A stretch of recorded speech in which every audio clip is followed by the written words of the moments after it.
Greetings in the matchless and the most precious name of our Lord and Savior Jesus Christ.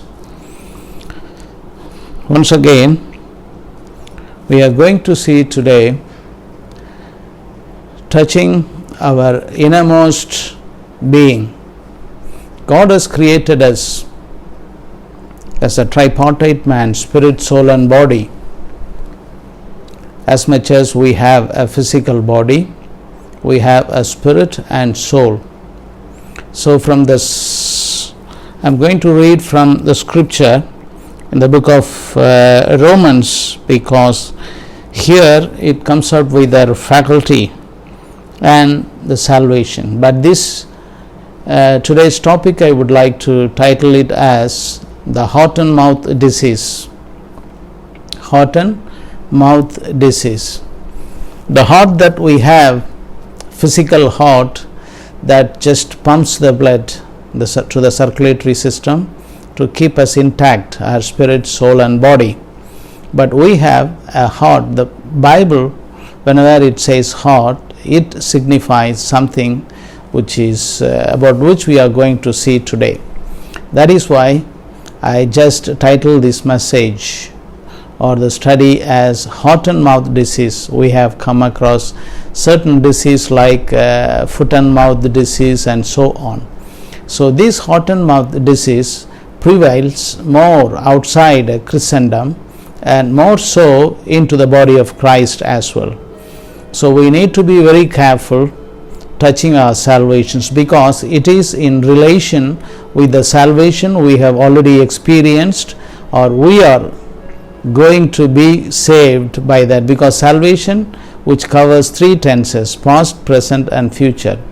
We are saved by the work, completed work of the Lord and Savior Jesus Christ, having accepted, and we are saved, and we are being saved, and we will be saved when Christ comes back again to give us the salvation according to Hebrews chapter 9 and at the end. But today we are going to see something from the book of Romans chapter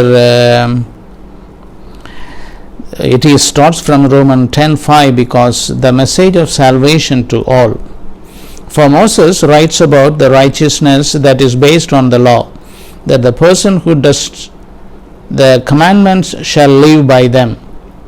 But the righteousness based on faith says, do not say in your heart, who will ascend into heaven? That is, to bring Christ down. Or who will descend into the abyss? That is, to bring Christ up from the dead. But what does it say? The word is near you, in your mouth. Just make a note of it, in your mouth and in your heart. That is the word of faith that we proclaim. So our heart and mouth is important according to the scripture. And 10:9, because if one, or if you confess with your mouth that Jesus is Lord and believe in your heart that God raised Jesus the Christ from the dead, you will be saved. And 10:10, for with the heart one believes and is justified, and with the mouth one confesses and is saved. For the scripture says, everyone who believes in him will not be put to shame. For there is no distinction between Jew and Greek, for the same Lord is Lord of all, bestowing his riches on all who call on him, that is Jesus the Christ. And 10:13 is very important, which is a statement of truth or statement of faith. For everyone who calls on the name of the Lord shall be saved. For everyone who calls on the name of the Lord shall be saved. That is, calling is otherwise signifies everyone who worships the Lord. So this occurs in three places. Everyone who calls on the name of the Lord, that is in Amos as well as in Acts chapter 2 also appears the same verse. So the salvation is very simple, and the heart and mouth engagement is very essential. So our flesh heart, which just simply pumps out the blood to keep the body, soul and the spirit intact. But what is our heart? That we need to know. We should know what our heart is. That is why I said heart and mouth. We know we have a common adversary, who is the devil, Satan the devil. Jesus Christ addressed him as the father of all lies. He is a total liar. He lied 2000 years back, and who was the cause for the fall of the mankind? Our first parent Adam and Eve. Because wherein in the Garden of Eden the truth was exchanged for the lies of the devil. Directly God said, the day that you eat the fruit thereof you shall die, but he said, you shall not die. And other distortion also was there in exchanging it between Eve and Adam, but Eve and the Satan. Adam was not deceived according to the scripture from the book of Pastoral Epistles, 1 Timothy chapter 2. So here today we have to see heart and mouth disease. See, heart, it speaks about. Heart is our central processing unit. Heart is, otherwise we can call it as a central processing unit, CPU. What is that heart of the inner man comprises of? According to as far as my knowledge goes, in the light of the scripture, I say this is comprised of the conscience and the mind. Mind is the aspect of soul which reason together, and which is the workshop wherein the devil works.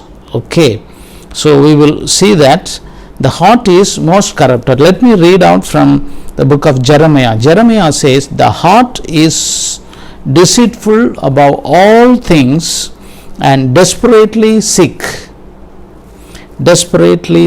or you can say wicked. Who can understand it?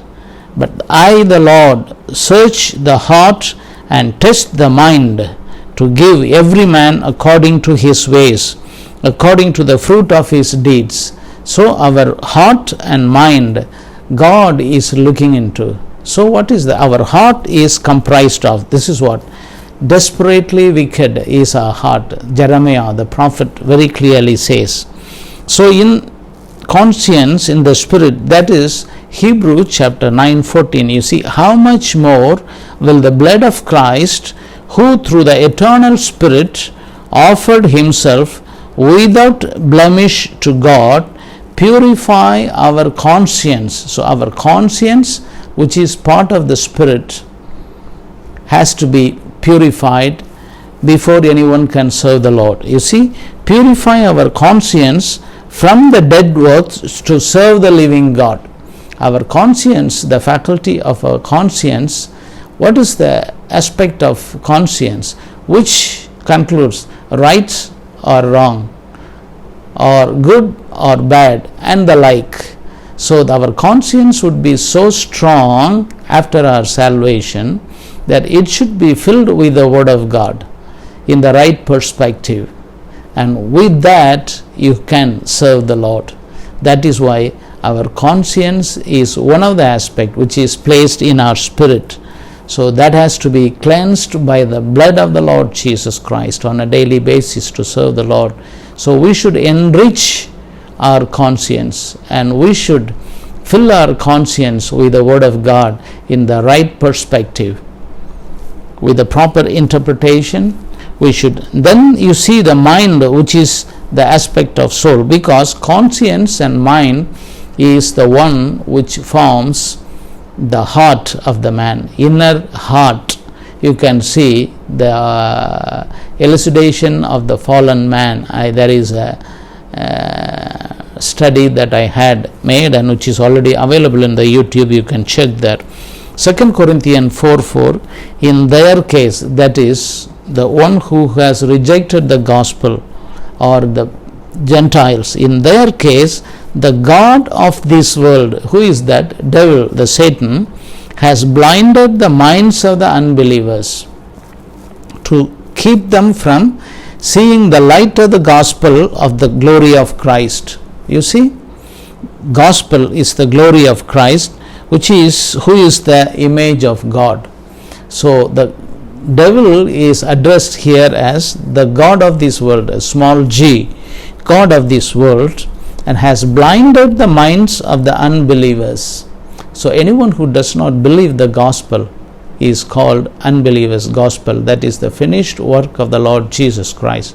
God sent forth his Son to identify with us, and he identified, whether you agree or not, he has identified with Adam, even to the lost soul which is yet to come into this world, and he has taken us to the cross. There he died on behalf of every single soul, or the entire race of mankind, and he was buried and he rose again.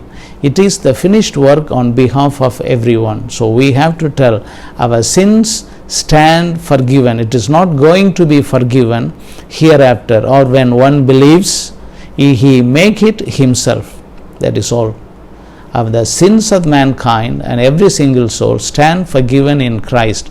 The moment he comes to believe Jesus Christ as his Lord and Savior, or when he calls upon him as Lord and Savior with the repentance, then it becomes his. That is why as many as those who call on the name of the Lord shall be saved. So proclamation of the gospel is otherwise, gospel is the readiness for the coming of the Lord Jesus Christ, wearing the shoes which is the gospel of readiness. So in these days the whole world is under the lockdown because of unseen coronavirus, and the world is preparing for several things are going at the backside of corona. Most other people, citizens of this world, are not aware of what is going on behind. So hereafter the world will become unlivable for any soul. The world is becoming unlivable in the days to come. That is why Jesus said, there is no righteousness dwells on the face of the earth wherein we are living. And so for his children, he is going to prepare a new heaven and new earth wherein the righteousness dwells. See, the Bible is explicitly clear in the book of Peter, St. Peter's epistle. He has very clearly written. Okay, so we are not promised this world. So conscience in the spirit and mind in the soul, which comprises and which forms the inner heart, which is so corrupt, desperately wicked. That is how Jeremiah says from Jeremiah 17, 9 to 10. So what happened to our mouth? Now the heart is the CPU, so which has two inputs. One is the eye, another one is the ears. So either by reading, studying, researching and searching, whatever it may be, there are various ways. Reading, searching, in every way you can input the scripture into your heart, that is CPU. So our heart, which is the CPU, has two inputs. One is eyes, another one are the ears, by hearing. Mostly people, they hear the word of God, go to the church or through television or anyway hearing, and so these are the two aspects, but only one output, which is the mouth. As I am speaking to you now, that my mouth is the output that brings the gospel out, preaching the word of God or teaching the word of God. So our heart is very important, which is central processing unit, having two inputs and only one output. So in the book of Proverbs 10:19 it says, when words are many, transgression is not liking, but whoever restrains his lips is prudent. It talks about talk less. Jesus did not talk much, but he was teaching and preaching, and he was guiding the people. So multitude of words lacketh not sins or departure from godly principles. So again, in two verses explicitly says, yes, yes, nay, nay. The Matthew, in the gospel account, Jesus says, let what you say be simply yes, yes, or no, no. Anything more than this comes from evil. You see, our mouth is engaged in this. So to live a Christian life, your speech is very important. Whether I am preaching or teaching or our interpersonal relationship, our yes must be yes, no must be no. More than this is everything is evil. That's what Jesus said in the Sermon on the Mount. Usually say, but I don't say it is Sermon on the Mount, and because Jesus has spoken most of the principles in the plains also. In James, is a half brother of Jesus. What does he say? But above all, my brothers, do not swear either by heaven or by earth or by any other oath, but let your yes be yes and your no be no, so that you may not fall under condemnations. That means if we say yes as no, no as yes, we are already coming under judgment. So these are the words. So our mouth, especially those believers, preachers of any state you may be pastors, you may be whoever you may be, bishops or so on. If your yes is not yes and no as no, that means you are unfit to serve the Lord. And also it very clearly says, Hebrew 9:14, your conscience must have been cleansed in order to save the Lord. You can refer back to your Bible. So our cleansing of conscience by the blood of Jesus Christ is very essential to serve. Then out of which what comes is yes, yes. So for the salvation aspect, you see, that's what I told you, Romans 9 and 10 is very important. Okay, so, and also now the heart, what is coming in our heart is based on what is in our heart. Matthew 12:34 it says, you brood of vipers. Jesus, while he was warning the ministers of God, who were the ministers of God to the Israelites, you brood of vipers, how can you speak good when you are evil? For out of the abundance of the heart the mouth speaks. It's a statement of truth. For out of the abundance of the mouth, a heart, the mouth speaks. So the overflowing of our inner person, inner heart, is what manifests in our heart. But so that is why in the beginning I told that this message I want to title it as heart and mouth disease. So in our salvation, our heart is being healed and our mouth is also healed. Devil is a liar. But if something in your heart and if something else is in your heart, that shows it is a lie, or it is called a hypocritical statement. It's not a real true statement. So our confession should be based on what we have conceived in the heart. So heart and mouth relationship is very important in our salvation, according to Romans 9:10. This is what I was convicted by the Lord. Okay, so now Luke 6:45 also the same. We saw the evil person, brood of vipers. Here the good person out of the good treasures of his heart produces good, and the evil person out of his treasures produces. Our heart is a treasure out of which it comes. For out of the abundance of the heart his mouth speaks, in both words. And there is another verse, Ephesians also, if you see, what does he say? Let no corrupting talk come out of your mouth, but only such as is good for building up, as fits the occasion, that it may give grace to those who hear. So abundance of our heart and the mouth, see, it's linked. So heart and mouth disease must be healed at the point of salvation.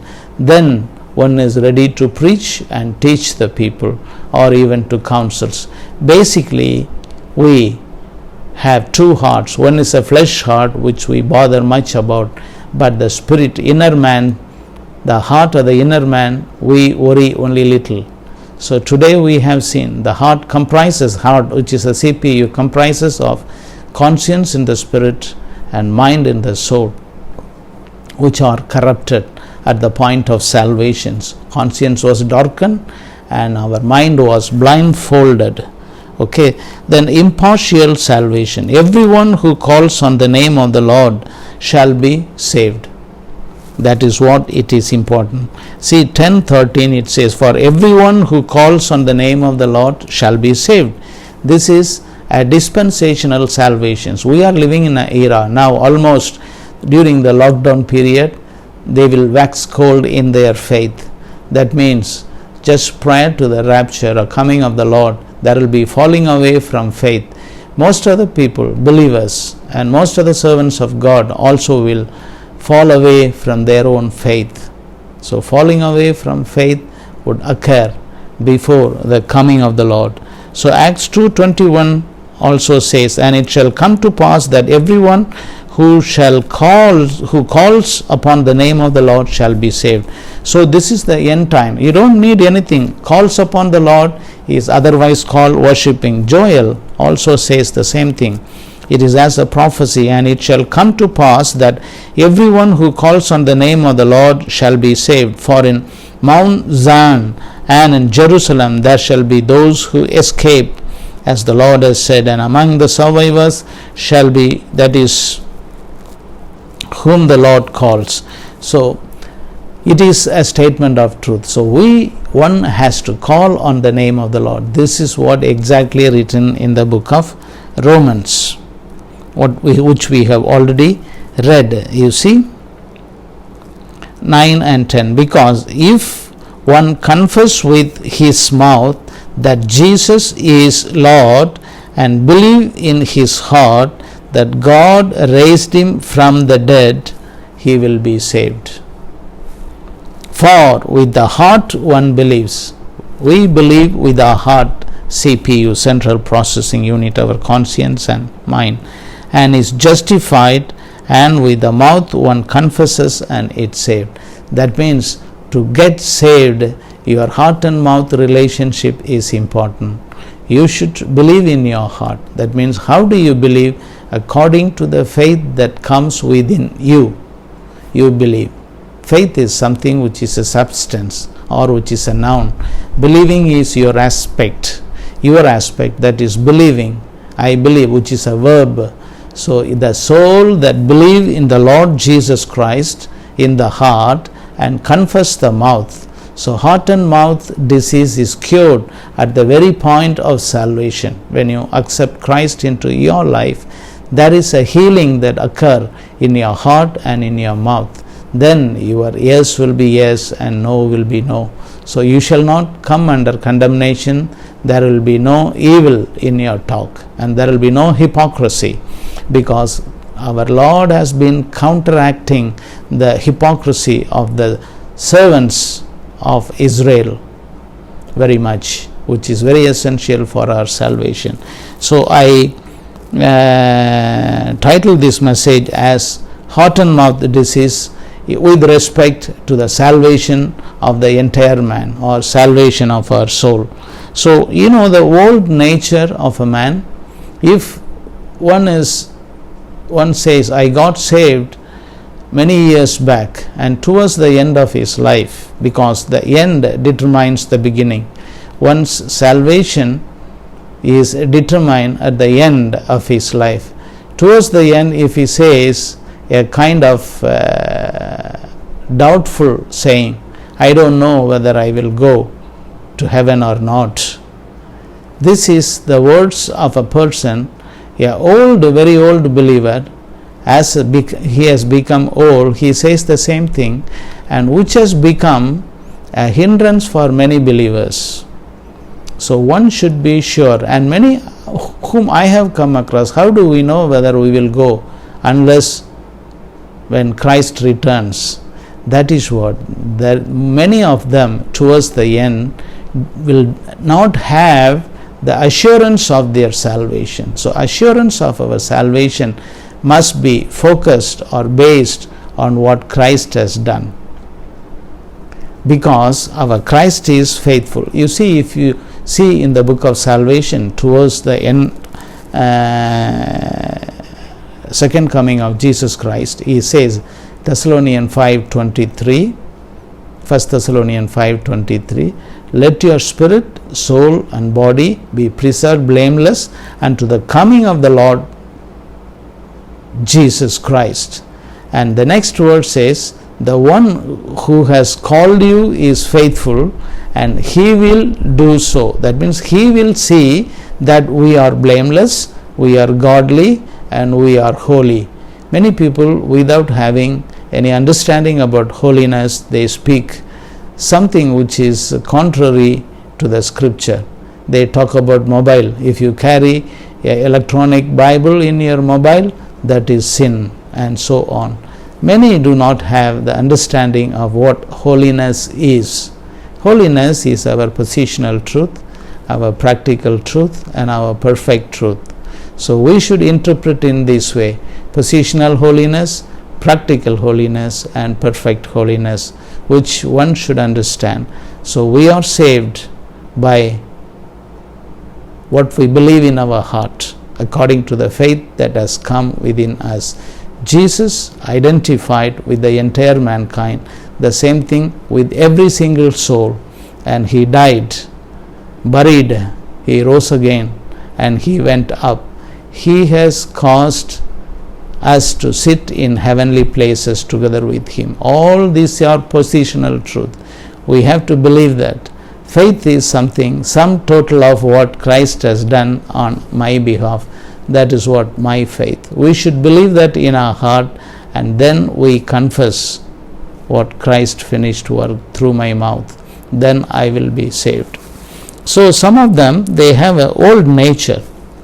If they express the old nature in their life at the latter stage, then it is very doubtful their salvation. Let me read out Romans 3:11-14. No one understands, no one seeks God. This is our former state. All have turned aside, together they have become worthless. No one does good, not even one. So many people, they'll say they don't repent, but it's enough if you take baptism, immersion baptism. Their throat is an open grave. This is the old nature of any person who has come into this world. That is why Jesus said, you must be born again. Being born again is an aspect of salvation. That is a different thing. Their throat is an open sepulchre. They use their tongue to deceive. The venom of asps is under their lips. Their mouth is full of curses and bitterness. Have you seen anybody is cursing others? Yes, I have seen. Even those who serve the Lord and believers, they curse each other. Let us not do that. This is the old nature. And also we see in the book of Galatians, do not be deceived. God is not mocked, for whatever one sows, that will he also reap. For one who sows to his own flesh will from the flesh reap corruption, but the one who sows to the Spirit will from the Spirit reap eternal life. People usually, they take hold of this. Whatever one sows, that will he also reap. எதை விதைக்கிறாயோ அதை அறுப்பாய் என்று many people, they used to take this and curse others, use it against others. This simply talks about the old nature. If you live unto your selfish nature, that is otherwise called wickedness, then you will reap according to that. But if you yield yourself to the Spirit of God and live according to the biblical standard, then you will reap. That talks about our spiritual life. So let us not curse, or let us speak forth an encouraging words to lift others up in their spiritual life or in the downtrodden life. Now we see the whole world is under the lockdown. Many people we see on the road when we go out. Many are without food. Many are strangled and we see beaten by others. We have seen a lot of things in this world, and the days to come, that's what I would try to tell you is, according to my understanding, now henceforth the world become unlivable, especially for the children of God, because the world will be in a turmoil, war and rumors of war, pestilences, and all these would be coming. Heaven will pour out the plagues, and the Antichrist will come. The devil also would manifest. Fallen angels would penetrate into this earth, and many things would happen. That is what prophetically many are telling. These days we are hearing. And beyond that, what is an reunification of the government to form one world government and one world religion and a single currency. People, those who have lust for the money, they will, because maybe a kind of thing will come to pass. Bible also we see a sort of Paul is speaking samanilai pramanam, that is law of equality, which was observed by Israelites when they were crossing through the desert. God supplied them manna. They are not supposed to collect more than the number of members they have. If they collect more, that will be decaying or putrefied. So that is called law of equality. God's supplies was as per law of equality. Paul advises to live with a law of equality. So anyone who comes saying, I don't have bread, I don't have clothes, let us freely distribute, for this we will have a reward.